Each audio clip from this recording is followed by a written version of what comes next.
Sa ndikon skolioza në anën psikologjike të individit? Pasi kemi dëgjuar raste të individëve që vuajnë nga skolioza, fillojnë veshin rroba të gjëra në mënyrë që mos i duket devijimi, e kanë shumë problem që të shkojnë në det, në plazh, të dalin me bikini, fillojnë edhe nuk e ndjejnë veten mirë, shikojnë gjithkohë ato problematikat e devijimet e vetja e tyre. Si ndikon në psikologjinë e individit? Atëherë, kjo është nga temat më të hasura këtu në klinikë dhe është edhe nga një problemet që unë has qoftë me pacientin, qoftë me prindërit e pacientit.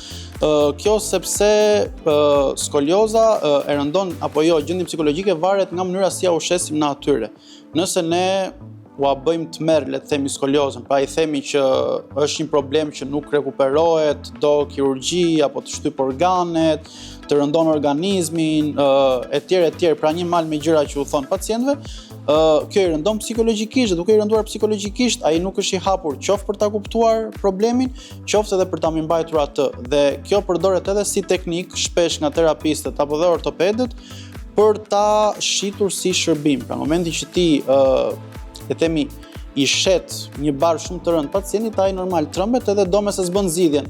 Nga ana tjetër, nëse ne le themi ja shpjegojmë me qetësi skoliozën, pra çfarë është i themi që është problem estetik mbi gjitha, nuk është funksional, pra është një problem vizual, nuk do kesh probleme të tjera me organizmin apo probleme të tjera, pacienti është më i qetë, dhe duke qenë më i qetë është më i hapur ta kuptojë dhe gjatë kësaj kohe është i hapur dhe të kuptojë se si mirëmbahet dhe si trajtohet. Që në mënyrë dhe në të ardhmen mos të lidhi zinxhir me terapistët apo me imazheristët, por të ketë aftësi që ta mirëmbajë dhe vetë. Dhe në këtë mënyrë dalim si ne të fituar, si dhe pacienti.